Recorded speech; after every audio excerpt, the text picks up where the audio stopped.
ಕಾಂಗ್ರೆಸ್ ಸರ್ಕಾರಕ್ಕೆ ಹಿಂದುಳಿದ ವರ್ಗಗಳ ಹಣವನ್ನು ನುಂಗಿದ ಕಾಂಗ್ರೆಸ್ ಸರ್ಕಾರಕ್ಕೆ ಮಾತಾಕಿ ಹಿಂದುಳಿದ ವರ್ಗಗಳ ಹಣವನ್ನು ನುಂಗಿದ ಕಾಂಗ್ರೆಸ್ ಸರ್ಕಾರಕ್ಕೆ ಧಿಕ್ಕಾರ ಧಿಕ್ಕಾರ ಧಿಕ್ಕಾರ ಧಿಕ್ಕಾರ. ಸರಿ ಭಾರತ್ ಮಾತಾ ಕಿ ಕಾಂಗ್ರೆಸ್ ಸರ್ಕಾರಕ್ಕೆ ಕಾಂಗ್ರೆಸ್ ಸರ್ಕಾರಕ್ಕೆ ಹಿಂದುಳಿದ ವರ್ಗಗಳ ಹಣವನ್ನು ನುಂಗಿದ ಕಾಂಗ್ರೆಸ್ ಸರ್ಕಾರಕ್ಕೆ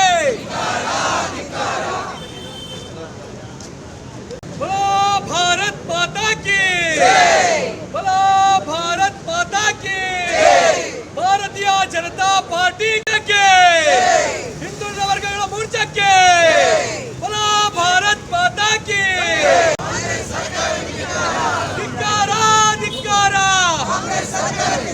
ಕಾಂಗ್ರೆಸ್ ಸರ್ಕಾರ ಕಾಂಗ್ರೆಸ್ ಸರ್ಕಾರಕ್ಕೆ ಹಿಂದುಳಿದ ವರ್ಗಗಳ ಮೋರ್ಚಾದ ಹಣವನ್ನು ನುಂಗಿದ ಕಾಂಗ್ರೆಸ್ ಸರ್ಕಾರಕ್ಕೆ ಧಿಕ್ಕಾರ ಧಿಕ್ಕಾರ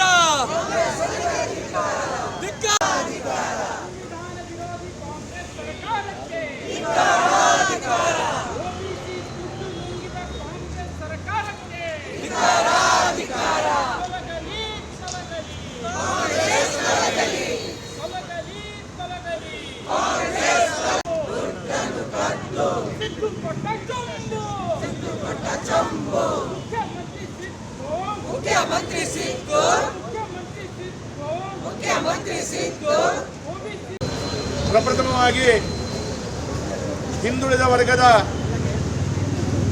ಎಲ್ಲ ಬಂಧುಗಳ ಅನ್ಯಾಯದ ವಿರುದ್ಧವಾಗಿ ಸಿದ್ದರಾಮಯ್ಯ ನೇತೃತ್ವದ ಸರ್ಕಾರ ಮಾಡುವಂಥ ಅನ್ಯಾಯವನ್ನು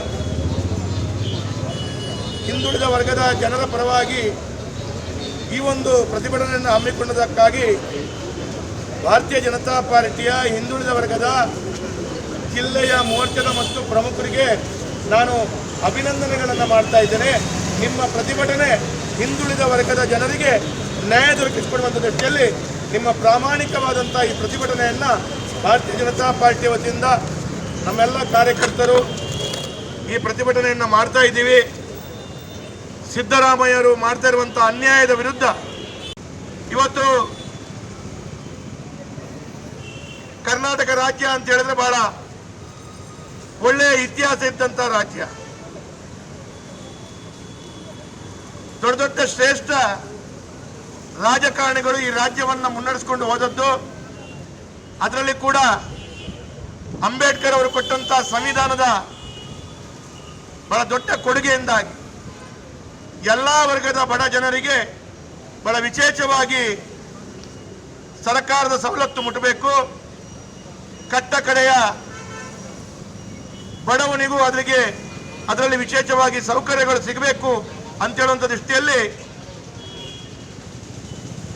ಕರ್ನಾಟಕ ರಾಜ್ಯದಲ್ಲಿ ಬೇರೆ ಬೇರೆ ಮುಖ್ಯಮಂತ್ರಿ ಏನು ಅಂತ ಹೇಳಿದ್ರೆ ಈ ಆದೇಶದಲ್ಲಿ ಬಹಳ ದೊಡ್ಡ ರೀತಿಯ ದುಃಖ ಆಗತ್ತೆ. ಇವತ್ತು ಈ ಆದೇಶದಲ್ಲಿದೆ, ಸರ್ಕಾರದ ಆದೇಶ ಸಂಖ್ಯೆ 520/2024 ದಿನಾಂಕ 16/7/2024 ಪ್ರಸ್ತಾವನೆಯಲ್ಲಿ ವಿವರಿಸಿರುವಂತಹ ಅಂಶಗಳ ಹಿನ್ನೆಲೆಯಲ್ಲಿ ಹಿಂದುಳಿದ ವರ್ಗಗಳ ಕಲ್ಯಾಣ ಇಲಾಖೆಯಿಂದ ವಿವಿಧ ಸಮುದಾಯಗಳ ಅಭಿವೃದ್ಧಿ ಕಾರ್ಯಕ್ರಮದ ಅಡಿಯಲ್ಲಿ 2022-23ನೇ ಸಾಲಿನಲ್ಲಿ ವಿವಿಧ 1014 ಸಂಘ ಸಂಸ್ಥೆಗಳ ಸಮುದಾಯ ಭವನ ವಿದ್ಯಾರ್ಥಿ ನಿಲಯದ ಕಾಮಗಾರಿಗಳಿಗಾಗಿ ಸಹಾಯಧನ ಬಸವರಾಜ ಬೊಮ್ಮಾಯಿ ಅವರು ಮಂಜೂರು ಮಾಡಿದ್ದು, ಆ ಎಲ್ಲ ಕಾಮಗಾರಿಗಳು ಮಂಜೂರು ಮಾಡಲಾಗಿದ್ದಂತ ಒಟ್ಟು 31,23,00,000 ನಮ್ಮ ಜಿಲ್ಲೆಯ ಅನುದಾನವನ್ನ ಆದೇಶವನ್ನ ತಕ್ಷಣ ಇನ್ನು ಪಡೆಯಲಾಗಿದೆ. ನಾಚಿಕೆ ಆಗಬೇಕಲ್ಲ. 14 ಕಾಮಗಾರಿ, ಇಡೀ ಜಿಲ್ಲೆಯ ಒಟ್ಟಾಗಿ 31 ಕೋಟಿ ಕಾಮಗಾರಿ. ಇಡೀ ರಾಜ್ಯದಲ್ಲಿ ಎಷ್ಟು ಅಂತ ಕೇಳಿದ್ರೆ 1,000 ಕೋಟಿಗೂ ಅಧಿಕ ಅನುದಾನಗಳನ್ನ ಬೊಮ್ಮಾಯಿ ಕೊಟ್ಟದ್ದನ್ನ ಹಿಂಪಡ್ಕೊಂಡಿದ್ದೀರಿ. ನಾಚಿಕೆ ಆಗಬೇಕು. ಈ ಆದೇಶದ ಪ್ರತಿ ಇಟ್ಟು ನಾನು ಕೇಳ್ತೀನಿ, ಯಾವ ಯಾವ ಅಹಿಂದದಿಂದ ಹುಟ್ಟುಕೊಂಡ್ರಿ ನೀವು? ಅಹಿಂದ ಅಂತ ಹೇಳುವಂತ ದೃಷ್ಟಿಯಲ್ಲಿ ಈ ರೀತಿಯಲ್ಲಿ ಅದರಲ್ಲಿ ಕೂಡ ಇವತ್ತು ಅವತ್ತು ಹಿಂದುಳಿದ ಸಮಾಜ ಅಂತೇಳಿ ಗೋಕರ್ಣನಾಥೇಶ್ವರ ದೇವಸ್ಥಾನದ ವತಿಯಿಂದ ದೇವಸ್ಥಾನದ ಅಲ್ಲಿಂದ ಒಂದು ಬೃಹತ್ ಪ್ರತಿಭಟನೆ ಮೆರವಣಿಗೆ ಬೆಂಗಳೂರಿಗೆ ಹೊರಡಿಸಿದ್ರು. ಒಂದು ಸ್ವಾಮೀಜಿ ಅವರ ನೇತೃತ್ವವನ್ನು ವಹಿಸಿಕೊಂಡು ಮಂಗಳೂರಿನ ಕೆಲವಾರು ಪ್ರಮುಖರು ಆ ಪ್ರತಿಭಟನೆಯಲ್ಲಿ ಪಾದಯಾತ್ರೆಯಲ್ಲಿ ಭಾಗವಹಿಸಿಕೊಂಡ್ರು. ನಾನು ಹೇಳ್ತೇನೆ, ನಾಚಿಕೆ ಆಗಬೇಕು. ಪಾದಯಾತ್ರೆಯಲ್ಲಿ ನೀವು ಭಾಗವಹಿಸಿಕೊಂಡಿದ್ರಿ, ನಾರಾಯಣ ಗುರುಗಳ ನಿಗಮವನ್ನ ಮಾಡಿ ಅಧ್ಯಕ್ಷರು ಮಾಡ್ಲಿಕ್ಕೆ ಯೋಗ್ಯತೆ ಇಲ್ಲ ನಿಮಗೆ.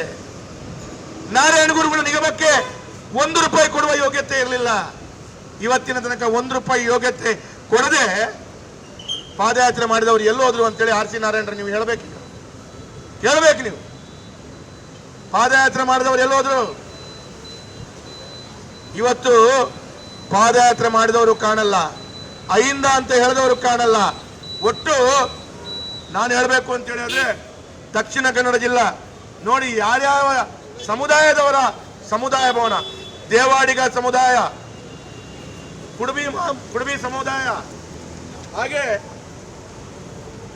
ಮೊಗವೀರ ಸಮುದಾಯ, ಬಿಲ್ಲವ ಸಮುದಾಯ, ಶೆಟ್ಟಿಗಾರ್ ಸಮುದಾಯ. ಆ ಶೆಟ್ಟಿಗಾರ್ ಸಮುದಾಯದ ಒಬ್ಬ ವ್ಯಕ್ತಿ ಬಹಳಷ್ಟು ಯಾರು ನಮ್ಮ ಸಿದ್ದರಾಮಯ್ಯ ಅವರಿಗೆ ಹೊಗಳ್ತಾರೆ, ಅವರ ಸಮುದಾಯದ ನಿಲ್ಲಿಸ್ತಾರೆ. ಹಾಗಾಗಿ ವೆಂಕಟೇಶ ಶಿವಭಕ್ತಿ ಯೋಗ ಸಂಘ ಹೀಗೆ ಎಲ್ಲ ಕಾಮಗಾರಿಗಳನ್ನು ತಡೆ ಹಿಡಿದಿದ್ದಾರೆ. ಧನ್ಯವಾದಗಳು ಆದರಣೀಯ ಶಾಸಕರು. ಭಾರತ್ ಮಾತಾ ಕಿ ವಂದೇ. ಭಾರತೀಯ ಜನತಾ ಪಾರ್ಟಿ ದಕ್ಷಿಣ ಕನ್ನಡ ಜಿಲ್ಲೆಯ ಈ ಪ್ರತಿಭಟನಾ ಸಭೆಯಲ್ಲಿ ಉಪಸ್ಥಿತಿರುವಂತಹ OBC ಮೋರ್ಚಾದ ಜಿಲ್ಲೆಯ ಅಧ್ಯಕ್ಷರು, ನನ್ನ ಮಿತ್ರರಾದ ಮಹೇಶ್ ಯೋಗಿ ನಿರೀಕ್ಷೆಯನ್ನ ಇಟ್ಟಿದ್ರು. ಎಲ್ಲ ನಿರೀಕ್ಷೆಗಳನ್ನ ಹುಸಿ ಮಾಡುವ ಮುಖಾಂತರ ರಾಜ್ಯದಲ್ಲಿ ಸಿದ್ದರಾಮಯ್ಯ ಸರ್ಕಾರ ಪೂರ್ಣ ಪ್ರಮಾಣದಲ್ಲಿ ಆಡಳಿತ ಮಾಡುವುದರಲ್ಲಿ ವೈಫಲ್ಯ ಆಗಿದೆ. ನಾವು ಪ್ರಾರಂಭದಲ್ಲೇ ನೋಡಿದ್ದೇವೆ, ಪರಿಶಿಷ್ಟ ಜಾತಿಗೆ ಮೀಸಲಿಟ್ಟಂತ ಹಣವನ್ನ ಯಾವ ರೀತಿ ಬೇರೆ ಖಾತೆಗಳಿಗೆ ವರ್ಗಾವಣೆ ಮಾಡಿರುವಂತದನ್ನ ನಾವು ನೋಡಿದ್ದೇವೆ. ವಾಲ್ಮೀಕಿ ನಿಗಮದ ಹಣವನ್ನು ವರ್ಗಾವಣೆ ಮಾಡಿರುವಂತದನ್ನ ನಾವು ನೋಡಿದ್ದೇವೆ. ನಾನು ವಿಶೇಷವಾಗಿ ಈ ಸಂದರ್ಭದಲ್ಲಿ ಉಲ್ಲೇಖ ಮಾಡಲಿಕ್ಕೆ ಇಚ್ಛೆ ಪಡ್ತೇನೆ. ನಮ್ಮ ರಾಜ್ಯದಲ್ಲಿ ಹಿಂದುಳಿದ ವರ್ಗದ ಸಚಿವರಾಗಿ, ಈ ಜಿಲ್ಲೆಯ ಉಸ್ತುವಾರಿ ಸಚಿವರಾಗಿ ಸನ್ಮಾನ್ಯ ಕೋಟಾ ಶ್ರೀನಿವಾಸ ಪೂಜಾರರು ಮಂತ್ರಿಯಾಗಿದ್ರು. ಅವರ ಅಧಿಕಾರಾವಧಿಯಲ್ಲಿ ಈ ಜಿಲ್ಲೆಯಲ್ಲಿ, ಈ ರಾಜ್ಯದಲ್ಲಿ 4 ಕಡೆ ನಾರಾಯಣ ಗುರುಗಳ ಹೆಸರಲ್ಲಿ ಕಾಲೇಜು ಸ್ಥಾಪನೆ ಮಾಡುವುದರ ಮುಖಾಂತರ ಬಡ ವಿದ್ಯಾರ್ಥಿಗಳಿಗೆ, ಹಿಂದುಳಿದ ವರ್ಗದ ವಿದ್ಯಾರ್ಥಿಗಳಿಗೆ ಸಾಕಾರ ಮಾಡುವ ನಿಟ್ಟಿನಲ್ಲಿ, ಅವರಿಗೆ ವಿದ್ಯಾರ್ಜನೆಗೆ ಪ್ರೋತ್ಸಾಹ ಕೊಡುವ ನಿಟ್ಟಿನಲ್ಲಿ ಕಾಲೇಜನ್ನು ಪ್ರಾರಂಭ ಮಾಡಲಾಗಿತ್ತು. ಆದರೆ ದುರ್ದೈವ, ಈ ತನಕ ಅದಕ್ಕೆ ಅನುದಾನ ಕೊಡದೆ ಆ ವಿದ್ಯಾರ್ಥಿಗಳಿಗೆ ಪ್ರೋತ್ಸಾಹ ಕೊಡುವ ಯಾವುದೇ ಕೆಲಸವನ್ನು ಈ ರಾಜ್ಯ ಸರ್ಕಾರ ಮಾಡಲಿಲ್ಲ.